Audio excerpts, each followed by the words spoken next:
Alors on se met debout tout doucement et on vient avec la maîtresse sans toucher le parcours. Attention, par ici. Thiago, je regarde avec mes grands yeux de maîtresse. Alors, regardez bien le parcours et dites-moi si vous voyez des choses nouvelles par rapport à la semaine dernière. On ne crie pas. Va nous montrer, Emmanuel. Ah, qu'est-ce qui est différent là? Qui peut nous le dire? Louise? En fait, maintenant ils sont plus couchés, ils sont debout à cause des trucs ronds. Il y a des trucs ronds. Gabriel, comment ils sont alors? Ils sont plus... Ils sont plus hauts. Gabriel nous a dit ils sont... La phase de structuration, elle suit la phase d'exploration. L'objectif de cette phase, c'est de donner l'occasion aux élèves de reproduire, de répéter les réponses qu'ils ont produites dans la phase d'exploration, de manière à les structurer, c'est-à-dire à les organiser, à les améliorer, à les consolider, à les mémoriser, de manière à ce que ce soit vraiment des compétences motrices acquises. Maintenant, attention, il va falloir tourner la tête et regarder derrière. Qu'est-ce qui est différent sur l'atelier que je vois ici? Qu'est-ce qu'il y a en plus? Ah, Louise, viens nous montrer le nouveau tapis. Regardez le nouveau tapis. Et vous savez ce que c'est ce tapis, Raphaël? C'est une rivière.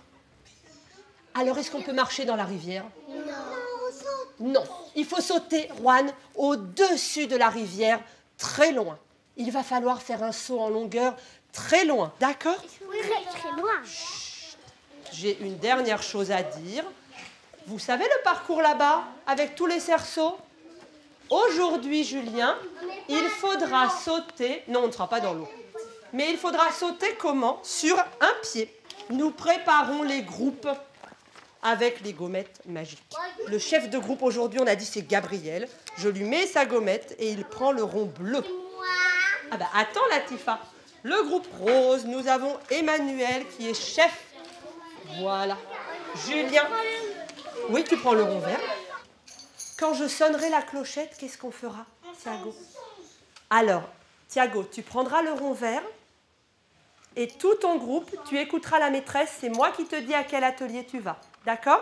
Nous pouvons commencer. Vas-y, Octave, le plus vite possible. Allez, Octave. Sur un pied, c'est bien, Gabriel. Ces complexifications, ces variables vont obliger les élèves à améliorer leur saut, à dépasser les premières tentatives qu'ils auront réalisées pour sauter plus haut, sauter plus loin, sauter avec davantage d'impulsion ou avec davantage d'élan. Cela suppose aussi, pour les élèves qui auraient eu des difficultés dans la phase d'exploration, cela suppose que l'enseignant devra apporter l'étayage nécessaire à certains élèves. Ça peut passer par des dispositifs de différenciation pour justement permettre à ces élèves d'aller au-delà de ce qu'ils auraient d'abord produit comme saut. Et le groupe bleu, vous allez ici. On essaie de toucher. Bien, bien, en te rattrapant sur les mains, c'est très bien.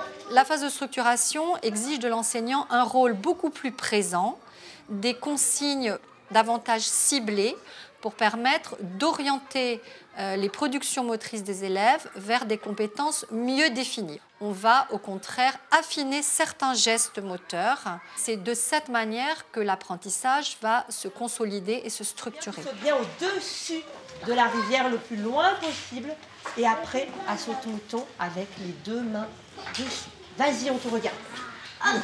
Bravo. Et maintenant, saute-mouton. Oui, avec les mains. Très bien. Vas-y, Paul. Allez, au-dessus de la rivière. Hop, presque. Un tout petit talon dans la rivière. Continue. Thiago, tu es prêt? Vas-y. Bravo, très bien. Oups là, ce n'est pas grave. Un petit accident. On remet. Attention, on attend que... La phase de structuration, elle dure entre 4 et 6 séances. Il y a également un temps consacré à la structuration langagière. Écoutez-moi bien. Vous allez sur la pointe des pieds, aussi silencieux que des petites souris, revenir vous asseoir ici, sur ce banc-là. Je vais demander à quelques enfants qui ont très bien réussi une chose de la montrer à tous les autres enfants. Je sais que tous, vous avez tous très bien réussi une chose, mais on ne va pas regarder tous les enfants parce qu'à l'école, on ne peut pas toujours tous faire. Regarde. Regardez comment il a mis ses pieds.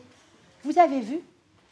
Il a mis ses pieds d'abord. Il a sauté avec ses pieds d'abord au-dessus. Je voudrais qu'Emmanuel nous montre comment il fait très vite l'atelier là-bas. Tu veux bien nous montrer comment tu fais bien très vite l'atelier là-bas? Regardez comme il va vite. Comment il fait avec ses pieds? Comment il fait? Oui, voilà. Il enjambe très vite en sautant, un pied après l'autre. Regardez. Hop. Bravo Thiago. Il enjambe un pied après l'autre le plus vite possible. C'était très bien. Alors, Manuela, comment fait-elle sur un pied? Un pied, Manuela. Un pied. Oui. Regardez comment elle fait. Ouais. Alors, est-ce que c'est facile ou est-ce que c'est difficile pour Manuela? C'est un petit peu difficile de rester sur un pied. Enfin, il me faudrait quelqu'un pour montrer comment on saute très bien la rivière. Quelqu'un qui sautait très très loin sur la rivière. Martin. Moi, je sautais très loin. Oui, mais tu as déjà montré, Thiago. Ce ne sont pas toujours... Ah, bravo!